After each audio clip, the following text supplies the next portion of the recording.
Sign here, the lawyer said, tapping the line with a Montblanc pen. Your wife gets everything. Everything. My house. My car. My savings. My dignity. I was 40. Jobless. Homeless. Sitting in a suit 2 sizes too big, one that still smelled like the cologne I used to wear when I had hope. And across from me, Taylor, my perfect, angelic wife, wore black like she was at my funeral. Her lips curled into a smirk as she leaned in just enough to whisper, "This is what happens when you marry up, darling." She didn't even blink. I signed it. 15 years later, that same woman, now dolled up in designer desperation, stormed into my boardroom like she owned the oxygen in it. She didn't knock. No one did anymore. Not since I became CEO of Griffin Meyer Holdings. Not since I turned my pain into profit. Not since I built an empire from that very moment in that lawyer's office when I realized I had nothing left to lose.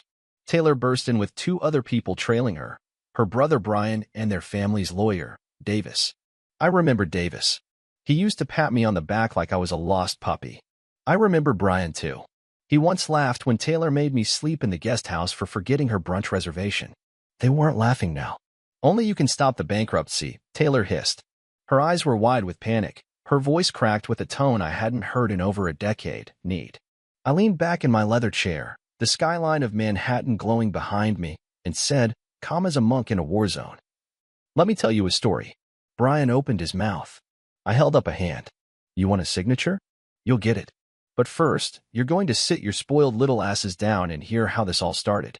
Because the first time you asked for my signature, it was the day your sister cheated on me." Davis frowned. Taylor went pale. "And trust me," I said, locking eyes with her, "I remember everything. It started 15 years ago, 2 weeks before the divorce papers. I had just left my marketing job to start a consultancy, my dream." Taylor smiled, said she believed in me, told her friends I was a visionary. But at night, she'd come home late, her hair perfectly tousled, lips slightly smudged. She always had some story, a networking event, a girls' dinner, her Pilates class running late. The first crack? Her phone. She used to leave it everywhere: kitchen counter, bathroom sink. Suddenly it was glued to her hand. Even in bed. One night, she went to shower. I don't know what came over me. Maybe instinct. Maybe stupidity. But I took her phone. Face ID didn't work. Password was changed. So I used our dog's name. Then her sister's birthday. Then mine.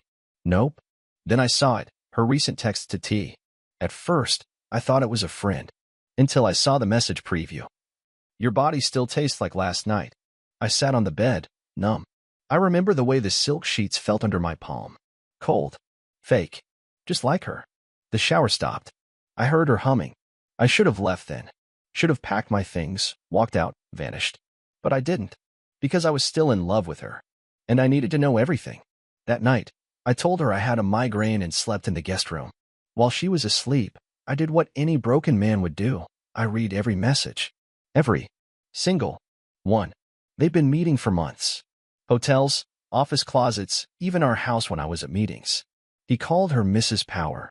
She called him King. Their messages weren't just vulgar. They were cruel. She mocked me.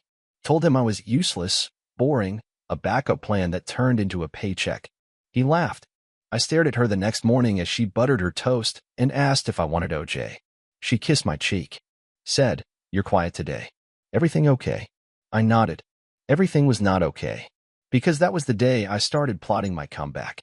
And it would take 15 years, a fake bankruptcy, and a new empire. To bring her to her knees. She always thought I was slow, predictable, too soft-spoken to ever fight back. That was her mistake. People like Taylor forget that the quiet ones are the ones who watch, who wait, who build. That morning, while she kissed me like I was too dumb to notice the lipstick smudge that wasn't mine, I made my first move. I called in every favor I had. Friends in IT. A cousin who knew private investigators. Old colleagues who owed me loyalty or feared I'd eventually be their boss. I wasn't wrong. Within days, I had everything. Photos. Voicemails. Transaction logs. A receipt for a diamond bracelet she claimed she wanted at a charity auction, which was actually bought by her little side project, Travis Marks. Financial advisor, part-time bodybuilder, and the man dumb enough to use his own Amex to pay for a room at the Langham under the name Mr. and Mrs. Marks. The last name should have made me laugh, but I wasn't there yet. I compiled it all into a folder. Labeled it Proof Taylor is Trash. I didn't know what to do with it yet, but I held onto it like a loaded gun. The breaking point came one evening during dinner with her family. We were sitting at her parents' absurd marble dining table. Her father was bragging about how Taylor would be inheriting the family's real estate assets, how she was the future of the company. I smiled through my steak, watching her play the perfect daughter, the poised wife. Under the table, my hand was in a fist. Her brother Brian raised a glass and said, "To Taylor and her amazing husband, who's lucky to be part of this family." Taylor laughed. Then she added, "Well, maybe not for long." They all laughed. Everyone but me. Later that night, in the car, I asked her what she meant by that joke. She rolled her eyes. "It's called humor, Liam. You should try it sometime." God, you're so sensitive. That night, I slept in the guest room again and made one more call to a guy named Michael Griggs, a college friend who had since made a name for himself buying up distressed companies and flipping them into gold. We had joked once about creating a shell company for fun. That night, it stopped being a joke. I told him my idea. Help me create a new company, one I could hide behind. I wanted to pour everything into it. Not just money. Me. My skills. My obsession. I didn't care if it took a decade. I just needed one shot to build something bigger than anything Taylor's family ever touched. Michael laughed. "Man, you sound like you just got betrayed by the Roman Empire." I said, "Close. Try Taylor Jennings." He said he was in. For the next year, I pretended to fall apart. I let Taylor see me broken, drinking, making bad investments. I even faked a panic attack in front of her just to make sure she believed I was slipping. She bought it. Eventually, she told me we should go on a break, just until I got my act together. I nodded. A month later, the divorce papers came. The terms? Brutal. She took everything. Said it was to protect me from myself. Her lawyer even had the nerve to tell me, "This is for your own good." She's being generous. And like an idiot, I signed. Only I wasn't an idiot.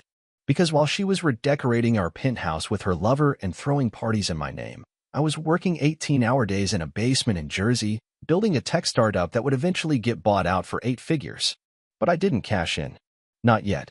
Instead, I reinvested. Acquired 2 of her family's old competitors. Quietly took a seat on a board that once laughed at me. And I waited. Until today, where she stood in front of me, desperate and cornered, needing the one man she thought she destroyed. Her brother cleared his throat. "Liam, we made a mistake. The trust is still in your name. Without your signature, we can't access the funds. We'll lose everything." I could feel the weight of that moment pressing against my chest like a storm finally arriving. For 15 years, I had replayed that day. The pin. Her smirk. The silence that followed. Now, they were the ones silent. And I wasn't going to let them off easy. So I said, "You want my signature? Fine. But you'll sit down. All of you. You're going to hear everything first. How it started. How I watched your golden girl turn into something foul. How I built an empire just to see this moment." Taylor scoffed. "You're so dramatic. Just sign the damn paper." I stood up slowly, walked around the table, and whispered in her ear, "You remember what your little boyfriend used to call you? Mrs. Power." Her breath caught. "Funny thing," I said. "He applied for a job at my company last week. I had security walk him out." Her face fell. And now it was just beginning. Taylor froze. Her pupils tightened like pinholes, mouth twitching as she tried to hide the panic crawling up her neck. I could smell the tension on her skin. Expensive perfume can't mask fear. Brian leaned forward, clueless. "What the hell are you talking about?" I didn't look at him. My eyes were locked on hers. "Travis Marks," I said slowly. Went by T in her phone. Drove a black Tesla. License plate had her birthday on it. Real romantic. You know what else is romantic? Watching a man's face collapse when he finds out the woman he sold his soul for was just passing time. "Liam," she hissed. "This isn't the time." I laughed. Not a chuckle. A real laugh, raw, unfiltered, almost joyful. "Taylor, this is exactly the time. You think this is a boardroom negotiation? No. This is confession." I turned to Brian. "She told me you were a screw-up. That your father only kept you around because you had his last name. She used to tell Travis that your ideas were brain fog with a tie." Her words, not mine. Brian's face turned purple. Taylor spun toward him. "Don't listen to this psycho. He's just bitter. You know how long he's waited for this." 15 years, I said. 15 long, deliberate, beautiful years. Brian stood up. "Is this true?" Taylor didn't answer. That silence was the loudest scream in the room. I sat back down. Now, about the signature. Davis adjusted his tie. Liam, please. The company's drowning. Hundreds of employees, investors. This is bigger than a personal issue. If you just don't, I snapped. Don't you dare appeal to my sense of decency. None of you gave a damn when you handed me those divorce papers and told me she was doing me a favor. Taylor crossed her arms, trying to look composed. You're pathetic. You're still holding on to ancient history like it means something. I stared at her. You're right. It does mean something. It means I remember exactly who you were when the lights are off and the mask slips. She narrowed her eyes. What do you want? You want me to grovel? Apologize? Say I regret it? I leaned in. No. I want you to admit it wasn't worth it. That caught her off guard. What? You heard me. Admit it. Look me in the eye and say giving me up for a muscular moron and some extra validation was worth 15 years of building a fake empire. Her lips parted, then closed, then opened again, but no sound came. I stood and turned to the window, the city blinking beneath us. I used to think love was sacrifice. That if I just gave enough, worked hard enough, stayed patient, it would all be okay. But what I learned is this. Some people don't want love. They want leverage. And when you give them everything, they use it to climb above you, just long enough to kick you back down. Silence. Then Taylor muttered, You're still the same wounded little boy I left behind. I turned slowly. No. That man died the night I found your texts. The man standing here now built something you never will. Loyalty. Power. Legacy. You chased shiny things. I built a diamond mine. Brian was sweating now. Davis looked like he wanted to be anywhere else. I walked over to the table, picked up the papers. Tell me something, I asked her. When you took everything from me, did you sleep well that night? She hesitated. Did you at least feel powerful? She said nothing. Because tonight, I said, sliding the papers back across the table, I will. They stared at the unsigned pages like they were poison. Taylor reached for them, her hand trembling. So you're not going to help? I smiled. Oh, I am going to help. But not until you hear everything. Every lie. Every betrayal. Every little humiliating detail you left buried under your designer rug. Brian sat back, rubbing his eyes. This is a nightmare. I nodded. Yeah, yours. Mine ended the day I decided to turn pain into purpose. Taylor whispered, You won't get away with this. And I whispered back, I already did. She stood there, lips pressed into a line, so tight it looked like blood might break through. That sharp little jaw she used to tilt at me in victory now looked like it was barely holding her rage together. Brian finally said what no one else had the spine to. So what do you want from us? I turned my back to them and poured myself a glass of water from the crystal decanter on the bar behind my desk. I didn't answer right away. I wanted them to sweat. I wanted every second to burn the way I burned for months, confused, betrayed, humiliated. I took a sip.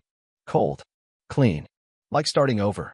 Then I said, slowly, I want you to understand that everything that's about to happen was written the moment you decided I was disposable. Taylor scoffed again. Her fallback defense. When truth hit too close to her bones, she mocked it.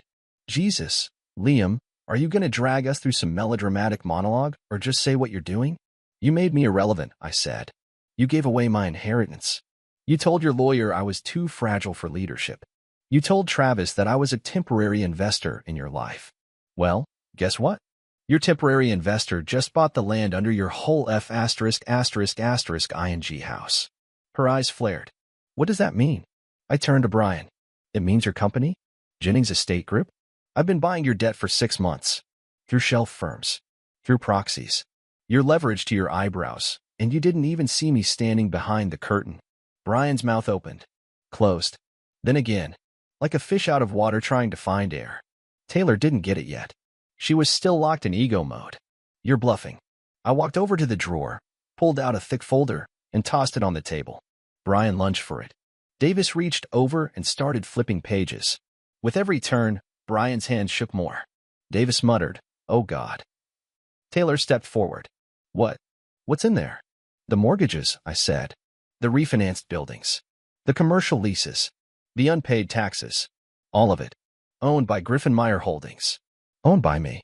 Taylor stared at the folder like it might bite her. I smiled. So when I say I already did get away with it, I mean I now own every key to every door you ever slammed in my face. Silence. Then Brian dropped the folder and sat down, rubbing his temples. Davis said nothing. His face had gone pale. Only Taylor remained standing. She leaned in, her voice low and venomous. So what? This is revenge? That's your grand play. I shook my head. No, this is justice. Revenge would have been quick, maybe public, maybe messy. But justice? That's slow, quiet, cold, like the way you left me. She laughed. A brittle sound, sharp like shattered glass. You think you're impressive? You're still pathetic. Look at you. Still obsessed. Still needing to be the victim. I stepped closer. No, Taylor. I needed to be the victim. Back then. I needed to hit the bottom so hard that I'd wake up. You gave me that gift. And now, I'm giving you yours. She narrowed her eyes. Witches. I took the papers back into my hands. Slowly. Deliberately. Mercy. And I ripped them in half. Taylor gasped like I just shot someone. Brian stood up so fast his chair clattered to the floor. Are you out of your mind? That's our last legal leverage. We need your name on those papers. I looked him dead in the eyes. You needed me 15 years ago. You just didn't know it. You chose her. You all did. And now, you live with it. Taylor stormed toward me, face twisted in rage. You're doing this because you're still in love with me. That's what this is. You still want me. I couldn't help it. I burst out laughing. And when I finally caught my breath, I said the one thing that turned her mouth into stone. Taylor, I haven't thought about loving you once in 15 years. I've only thought about making sure you'd one day stand in front of me exactly like this.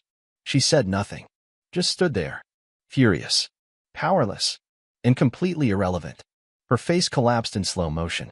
You could see it in her eyes, the first real crack. Not the performative frustration, not the fake tears she pulled out when things didn't go her way, but real fear. She wasn't used to not being in control. She wasn't built for it. Taylor was born in a world that bent for her, where money smoothed her messes and charm hid the venom under her tongue. But standing here, stripped of power, surrounded by the ashes of her carefully built illusion, she looked small. She took a shaky step back. So what now? You destroy everything? Watch us burn. I tilted my head. No, that's too easy. Brian looked up, jaw tight. Then what the hell do you want? I walked back behind my desk, opened the bottom drawer, and pulled out a second folder, this one slimmer, cleaner. I want you both to feel what I felt. But more than that, I want you to need me and hate it. I opened the folder and placed the first page flat on the table. It was a proposal, a buyout offer, for pennies on the dollar. Taylor scanned it. Her lips parted as she read the number. You're offering that, she said, voice tight. It's not an offer, I said. It's a rescue. One I'm not obligated to give. One I don't even need to give. But I'm giving it. Because I want you to wake up every day knowing that the man you humiliated saved your empire. Brian muttered under his breath, this is a joke. I looked at him. No, Brian. The joke was thinking you could bury me. Taylor slammed her hand on the table. You're disgusting. And you're empty, I said without blinking. And deep down, you know it. You knew it when you begged Travis to validate you.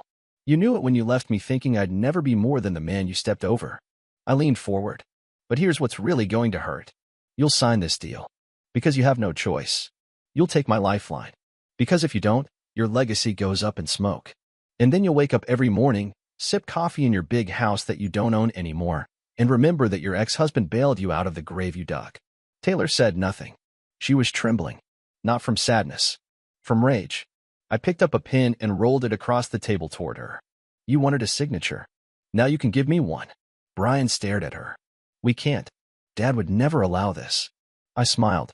Your dad is 2 weeks from foreclosure and 5 from being exposed in a fraud scandal I could trigger with one email. He'll say thank you when he sees this offer. Brian looked at Davis. We need time. Davis looked like he'd aged 10 years and 30 minutes. You don't have time. Taylor's jaw clenched. She picked up the pen. Paused. Then she looked at me. I hate you. I nodded slowly. Good. Hate gives you something to hold on to when pride is gone. She signed. So did Brian. When they were done, I neatly placed the papers in a folder, locked it in my desk drawer, and stood. You can leave now. Taylor didn't move. So I stared her down. You wanted to see what a man with nothing to lose would become. Now you have. Look at me. Really look. She did. And for the first time, there was no smirk, no snide comment, no dismissal in her eyes. Only silence. They walked out. No handshake. No thank you. No last word. Just the door closing behind them. And I stood there alone, finally, not broken. Just free. The silence after they left wasn't the kind that felt empty. It was the kind that hummed with closure. I stood there for a while, one hand resting on the cool surface of my desk, the other still touching the drawer that now held the signed deal, the one that put me in full control of everything they once used to define themselves. For a brief second, I remembered the night I slept in my car outside the city, just a week after signing my life away during the divorce. I had $46 in my account, a single bag of clothes, no apartment, no family to turn to, just the sharp sting of humiliation and the sound of my phone buzzing with her messages, none of which I opened. I remember watching the city lights flicker on as the sun set behind the skyline and swearing to myself, "You're not going to die like this. You're not going to let her write your ending." 15 years later, I had rewritten it entirely. I sat down again, slowly this time, and opened my laptop. A message from the HR department blinked at the top of the screen. Subject, Travis Marks, application update. I opened it, rereading the polite rejection letter they'd sent him on my behalf. After thorough consideration, we've decided to pursue other candidates. Thank you for your interest in Griffin Meyer Holdings. Simple. Cold. Perfect. I added a single postscript below it. P.S. She called you king. You acted like a pawn. I hit send. Then, for the first time in years, I took a breath I didn't realize I'd been holding. That night, I didn't go home to an empty apartment. I didn't go home to a bitter memory.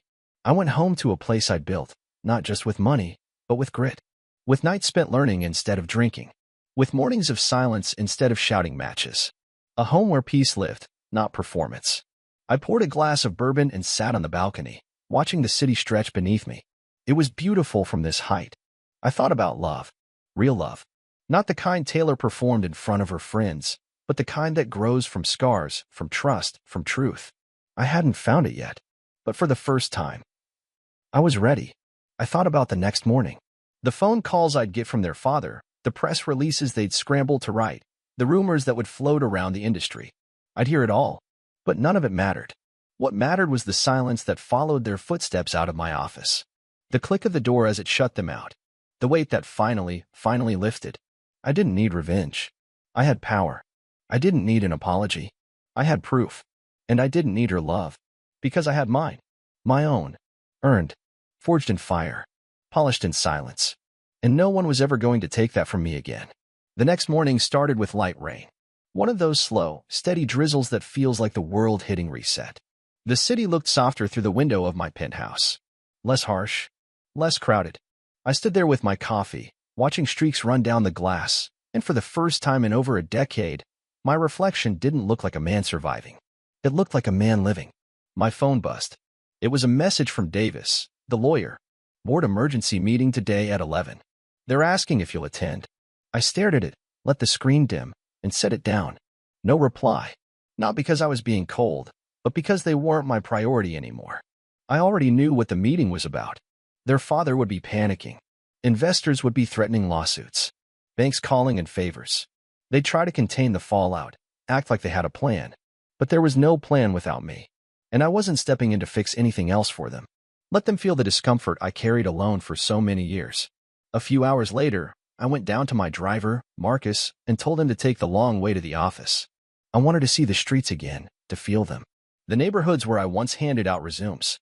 The coffee shop where I used to sit for hours just to stay warm.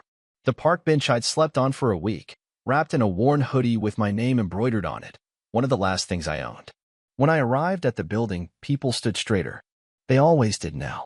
I walked through the lobby, nodded to security, stepped into the elevator alone.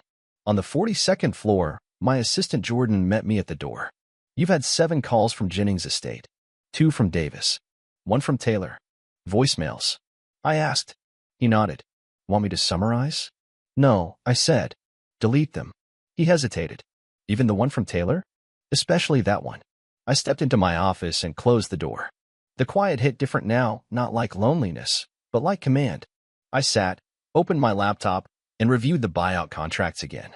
Clean. Ironclad. Irreversible. They couldn't undo this even if they sold the family name to the highest bidder. The only thing holding them up now was the grace I had chosen to give. The same grace they never showed me. My desk phone rang. I answered this one. It was Michael Griggs, the man who helped me build the first company, the one who gave me a basement and a shot when I had nothing. You hear the news? He asked. What part? They're done. The press just dropped the leak. The Jennings family is insolvent, and they've officially transferred controlling interest to Griffin Meyer. I said nothing. Michael chuckled. You did it, man. They called you crazy. A dreamer. A charity case. And now? You own their legacy. I didn't want their legacy, I said. I just wanted mine back. He paused. What now? I looked out the window. The skyline was clearing. The clouds pulling apart. Sunlight pushing through. Now, I said, I build something that matters. Not out of pain. Not for revenge. But for purpose. And maybe someday, love would return to my life, not desperate, not manipulative, not a trophy parading around in lipstick and lies. But something quieter. Realer. Something that didn't need an audience. My story didn't end with a ruined man clawing his way out of a grave someone else dug. It ended with a man walking out of that grave, brushing off the dirt, and paving a road for others who thought they'd never rise again. I didn't need applause. I didn't need closure. I just needed this silence. And in it, finally, I found peace. 2 days later, I got one final letter. Hand-delivered. No envelope. No legal seal. Just my name, in her handwriting, folded carefully and left with my receptionist. Taylor's last word. I stared at it for a while. I knew what it would say. The apologies dressed in manipulation. The self-pity disguised as reflection. The subtle suggestions that maybe, there was still something between us. I tore it in half without reading it. Because some endings don't deserve to be rewritten. Some people don't get the privilege of closure when they denied you yours. I'd spent 15 years carrying that weight. Now it was hers. I walked down the hall of my company, and past people who nodded, smiled, respected me. Not because of my suit or my title, but because of what I'd built. Because I'd crawled through fire, and instead of burning, I forged steel. I stepped into the elevator and looked at my reflection in the mirrored walls. Same eyes, same bones, but not the same man. The man who had once begged for love that treated him like a burden was gone. The man who signed his own freedom away because he still hoped for a flicker of decency buried. What remained was a man who had learned the hardest truth. That sometimes, your greatest betrayal is your greatest rebirth. The elevator doors opened to the lobby. As I stepped out, I saw a couple walking in, young, hand in hand, glowing with that fragile kind of hope I once had. I didn't resent it. I just nodded politely, stepped outside, and let the sunlight hit my face. For the first time in a long time, it didn't feel like the world was watching me rebuild. It felt like it was simply mine again. No revenge. No drama. No audience. Just peace. And a man who earned it.